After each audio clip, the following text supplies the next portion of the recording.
بانی پی ٹی آئی آپ کی آزادی کے لیے جیل میں ہے، کل کا جلسہ عدلیہ کی آزادی کے لیے ہوگا۔ Chairman P T I barrister Ali Gohar کا کہنا ہے کہ کل سنگجانی میں اسلام آباد کا سب سے بڑا جلسہ ہوگا۔ یہ لانگ مارچ نہیں بلکہ پرامن جلسہ ہوگا۔ پی ٹی آئی کے تمام اتحادی جلسے میں موجود ہوں گے۔ پیر کو بانی پی ٹی آئی سے ملاقات ہوگی۔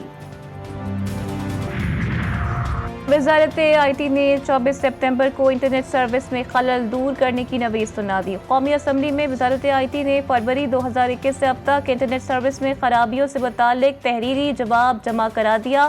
17 جون کو SEAMEWE4 میں زیر سمندر کٹاؤ ہوا۔ کٹاؤ کے باعث 1500 GBPZ کی کمی ہوئی۔ اور وزیر اعلیٰ سندھ کی ہدایت کے باوجود سول اسپتال کراچی کی گزشتہ روز سے معطل بجلی تاحال مکمل نہ ہو سکی۔ ایم ایس سول اسپتال کے مطابق گزشتہ روز دوپہر میں معطل ہونے والی بجلی اور صبح بحال ہوئی، لیکن اب تک وولٹیج کا مسئلہ ہے، جس کی وجہ سے اسپتال میں جنریٹر سے بجلی فراہم کی جا رہی ہے۔ وزیر اعلیٰ نے سیکٹری صحت اور سیکٹری توانائی کو بجلی بحال کرانے کی ہدایت کی تھی۔ وزارت صنعت I T Kashmir affairs SAFRON اور وزارت ہیلتھ سروسز سے متعلق سفارشات تیار۔ وزارتوں کی 60% خالی اسامیاں ختم کرنے کا فیصلہ۔ وزیر اعظم کے وزارتوں کو ختم کرنے کے فارمولے پر عمل درآمد پلان کی copy G T V news نے حاصل کی۔ وزارت سیفران کو وزارت کشمیر افیئر اور بورڈ آف انویسٹمنٹ اور وزارت کامرس کو وزارت صنعت اور پیداوار میں ضم کرنے کا فیصلہ کیا گیا۔ این ایف ایم آئی کو بند اور پی ایم ڈی سی کی 98 خالی اسامیاں ختم کرنے کا بھی فیصلہ کیا گیا۔ جسٹس محسن اختر کیانی کے خلاف الزامات کی تشہیر توہین عدالت کے سماعت کے لیے مقرر۔ اسلام آباد ہائی کورٹ کے رجسٹرار آفس نے 26 ستمبر کے لیے کیس مقرر کیا۔ چیف جسٹس عامر فاروق، جسٹس میاں گل حسن اور جسٹس ارباب طاہر سماعت کریں گے۔ سالانہ تعطیلات سے پہلے 9 جولائی کو کیس کی آخری سماعت ہوئی تھی۔ خیبر پختونخوا کے ضلع مہمند میں خوارجیوں کا ایف سی ہیڈ کوارٹر پر حملہ، ناکام سیکیورٹی فورسز نے 4 دہشت گردوں کو جہنم واصل کیا۔ آئی ایس پی آر کے مطابق 6 ستمبر کو صبح سویرے 4 خودکش دہشت گردوں نے ایف سی ہیڈ کوارٹر میں گھسنے کی کوشش کی، جس کو سیکیورٹی فورسز نے مؤثر طریقے سے ناکام بنایا۔ علاقے میں ممکنہ خوارج کی موجودگی پر سرچ آپریشن جاری۔ یوم فضائیہ پر ملک بھر میں تقریبات۔ ایئر ہیڈ کوارٹر اسلام آباد میں یوم شہداء کی مرکزی تقریب۔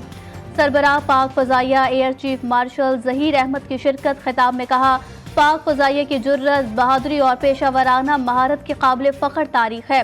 پاک فضائیہ کے جوانوں کی قربانیاں آنے والی نسلوں کے لیے اعلیٰ مثال ہے۔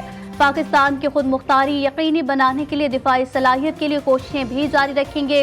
ایئر چیف کی یادگار شہداء پر حاضری، پھول چڑھائے اور فاتح خوانی کی۔